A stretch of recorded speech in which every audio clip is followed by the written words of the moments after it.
I had a okay childhood during the 80s, and one of the things I like doing, waking up on a Saturday morning, away from school and all that, and just turn on the TV and watching every Saturday morning.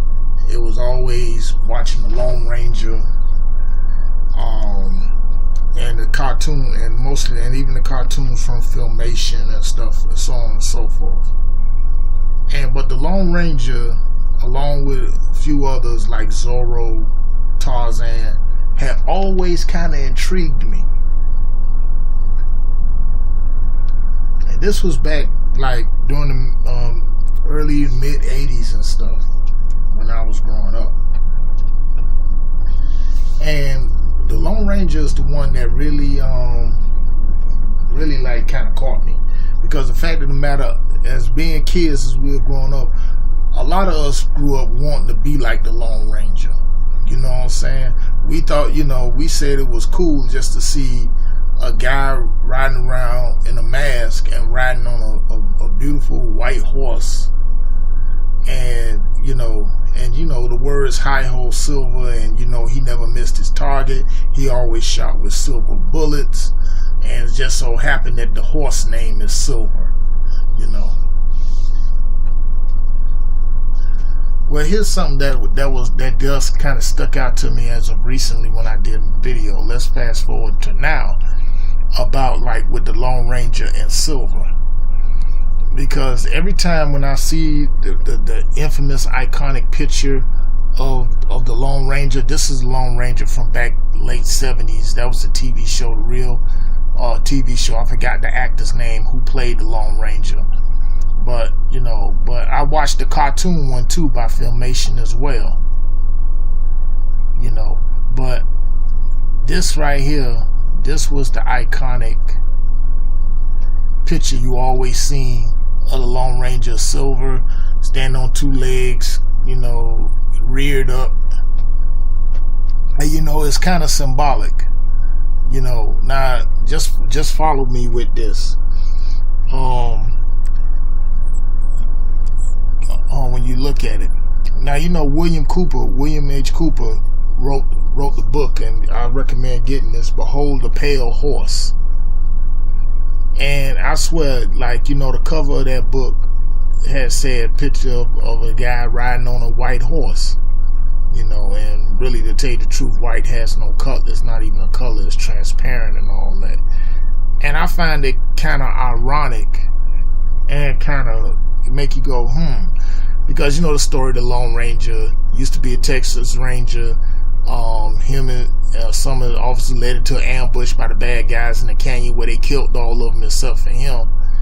And he was revived and saved by Tonto. Y'all see down there in the foreground. Well, let me just bring this up right quick.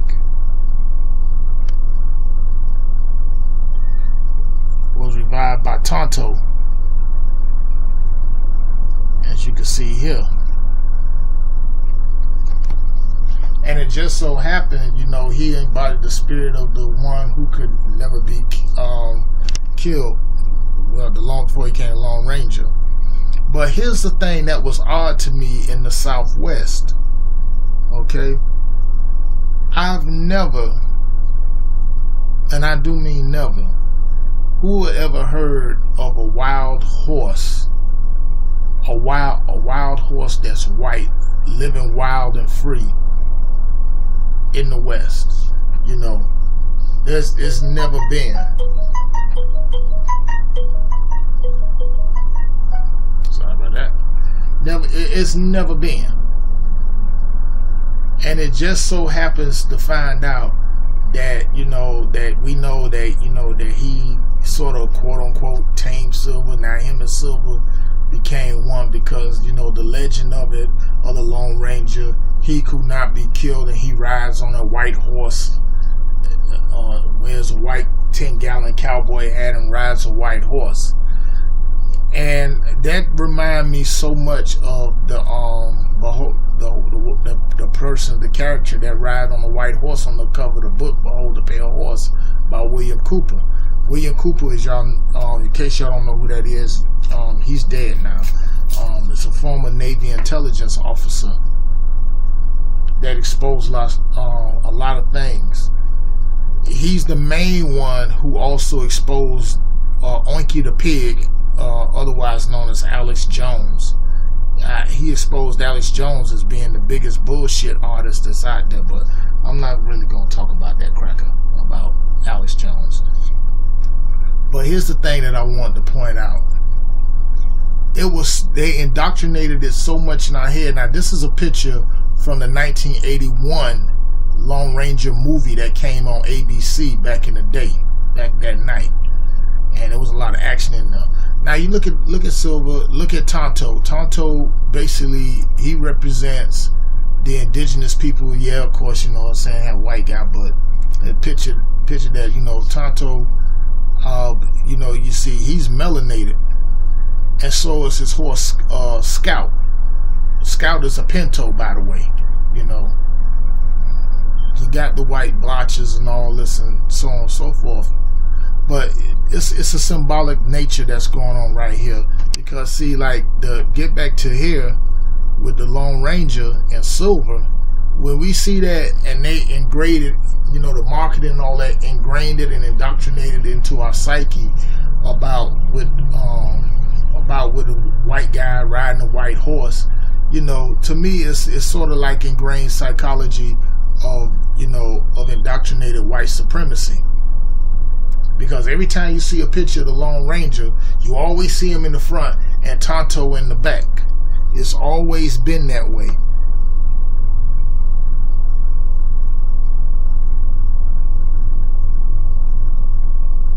Case in point. Now this the Filmation. This is from the Filmation cartoon. Let me zoom in on it. This is the Filmation cartoon of the Lone Ranger. That was part of the Lone Ranger, Tarzan, Zorro hour. Never forgot it. Grew up watching it and stuff like that.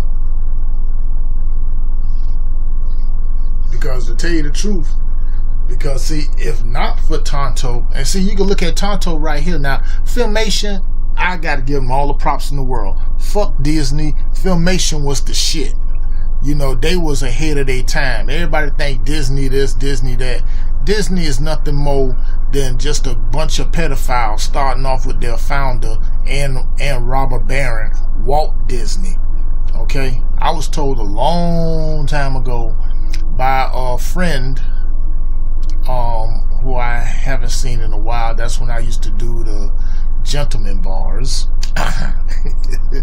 And she happened to be like a dancer.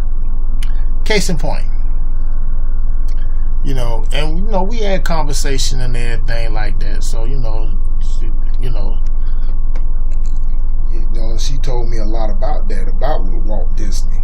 And just Lord and behold, why you think he created Disney World and so on and so forth up in Central Florida and part of California? That's where a lot of pedophiles hang out there. But never mind about Walt Disney. Filmation was definitely sending out a lot of messages and so on and so forth. Because if not for Tonto, the Lone Ranger wouldn't exist. Yes, I know it's a fictitious character, but at the same time, it reminds me so much about like how the Moors came over into Spain and Italy and ushered in the Renaissance age, when that part of Europe was living in destitute times. In that part, they were living like barbarians, you know, living and sleeping among feces, and the bubonic plague wiped them out. You know, they brought in the science, they brought in math, they taught people how to season their food, hygiene, all this and so forth. But the way how they snuck it in there, the creators of the Lone Ranger, and I would not be surprised, and I haven't dug deep yet, I would not be surprised that the creator of the Lone Ranger or somebody would happen to have been a black person that helped create that. Based off of my Harus don't pay on no stamp, goes back to Bass Reeves, who to me was the real Lone Ranger. Anybody that, you know, he arrested that amount of felons, killed this amount, and never got shot, real deal. But it was just kind of intriguing to me, which also brought back to me another one of my favorites, still catch it on YouTube or one of the other channels. This is Tarzan. No, not the Tarzan and Johnny Weissmuller and all that stuff. Film, again, done by Filmation. Done by Filmation. Because this Tarzan here, look at the difference of this Tarzan and the one Disney they put out. A Caucasian dude with locks. If I didn't know correctly, this Tarzan had a deeper skin tone than the Tarzan that y'all used to seeing now. And I'm gonna tell you something.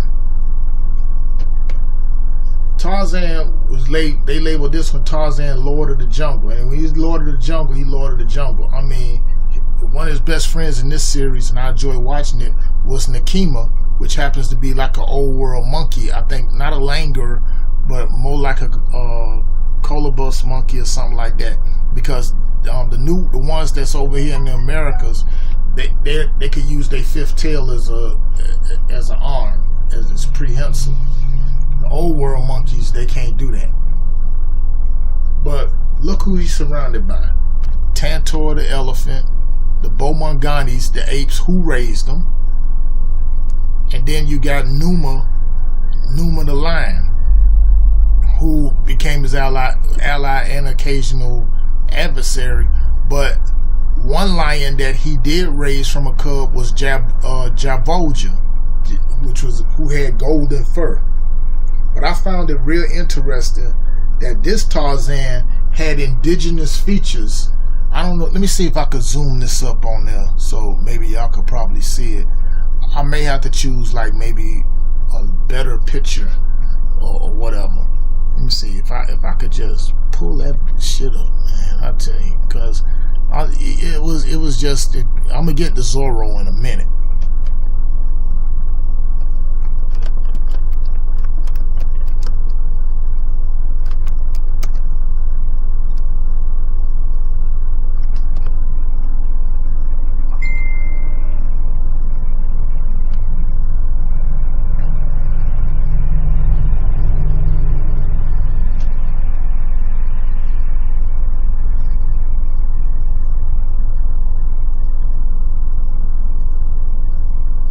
Now look at that. He's a lot more indigenous compared to the other Tarzans that y'all been recently seeing, like Disney put out. Let me see if I could bring that out or not. Oh, let me show y'all this.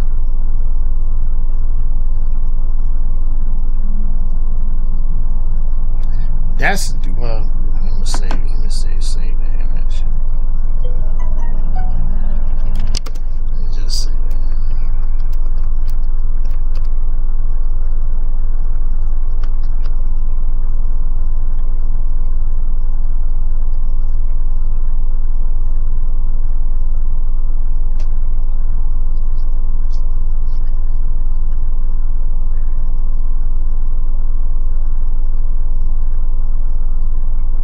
I just wanted to show y'all that because I found that real interesting with Tarzan. He has like indigenous features. It's just still mind blowing, like how the cartoon Filmation was ahead of our time, and they were, consciousness right there. Now that's Jabolja.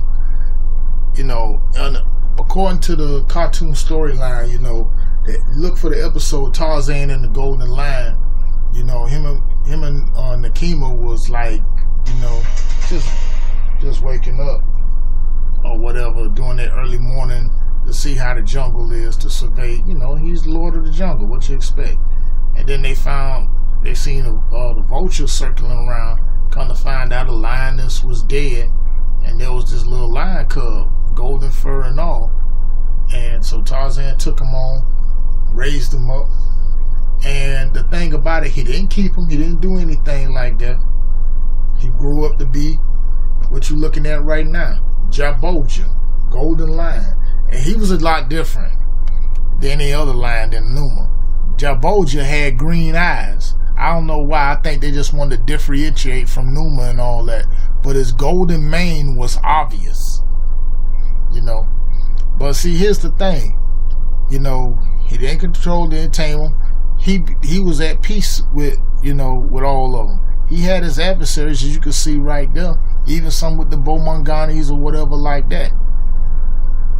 See, that's something like when you come down to it. See, white people, they can't respect nature. They gotta kill everything. They don't understand for quote unquote big game hunting and all that stuff. That's the thing when it comes down to it. But see, us as a people, we more in tune with nature. But unfortunately, some of our people have become Europeanized and stuff like that. They gonna fear everything and anything.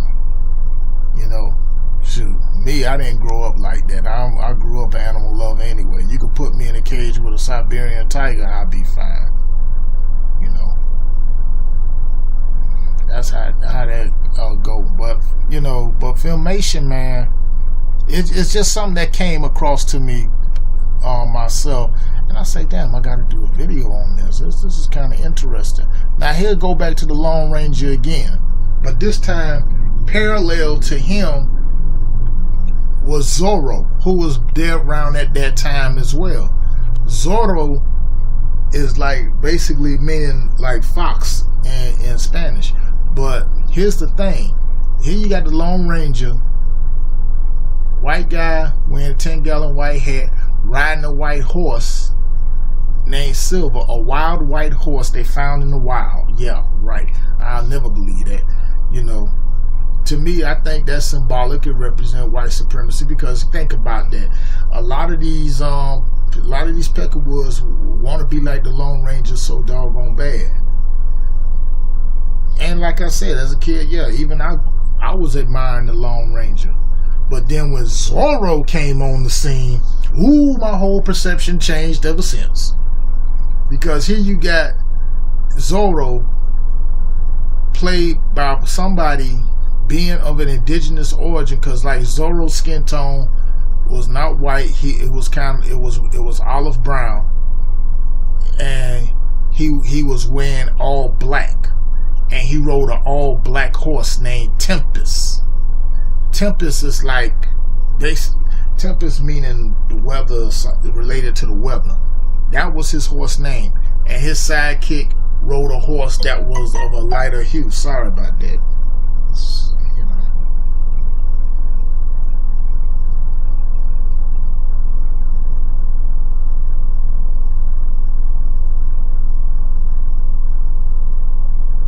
You know, so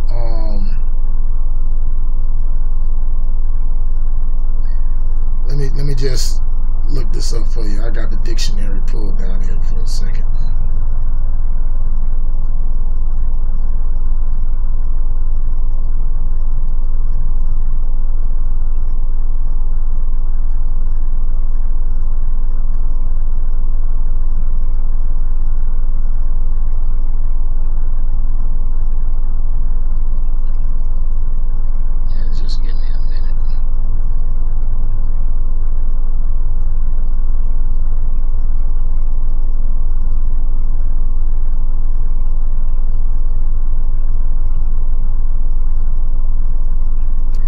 Okay, like I said, it does deal with the weather. Tempest is basically, we know it's a noun, and it's basically a violent windstorm, especially one with rain, hail, or snow. A violent commotion, disturbance, or tumult.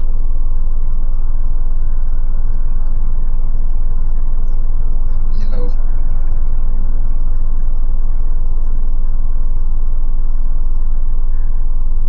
So like with Tempest, shoot, when Zorro rode on the bad guys, they see him coming on that black horse, and he say Tempest, they bad guys cringed in fear.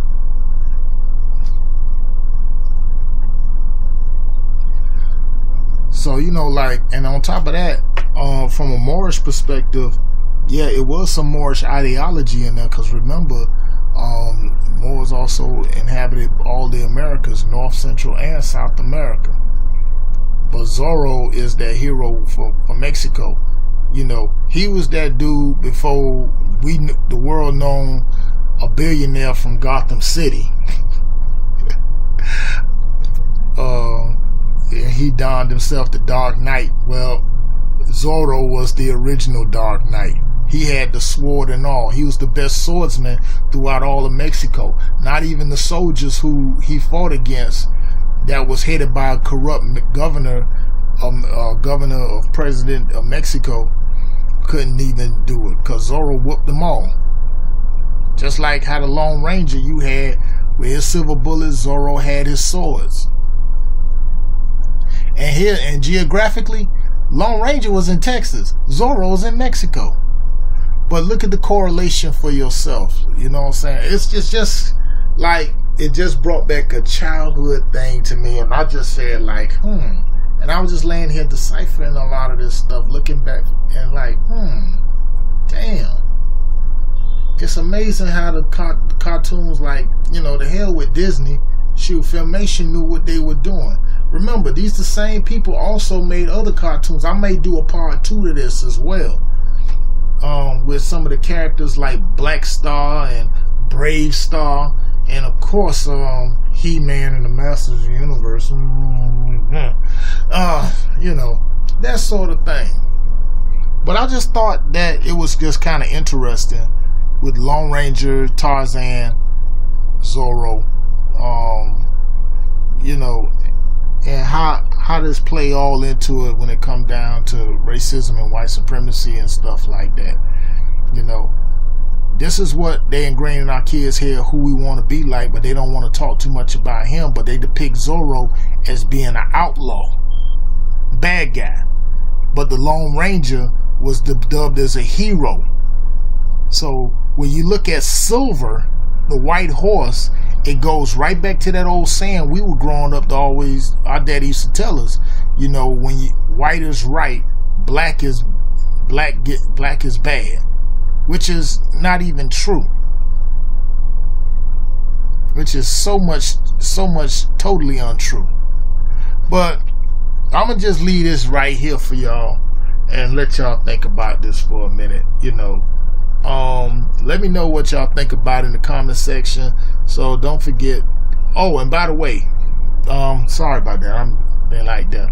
Also, my second channel is already up as well.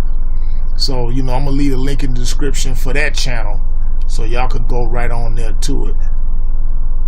I'm gonna start throwing some content up over there too.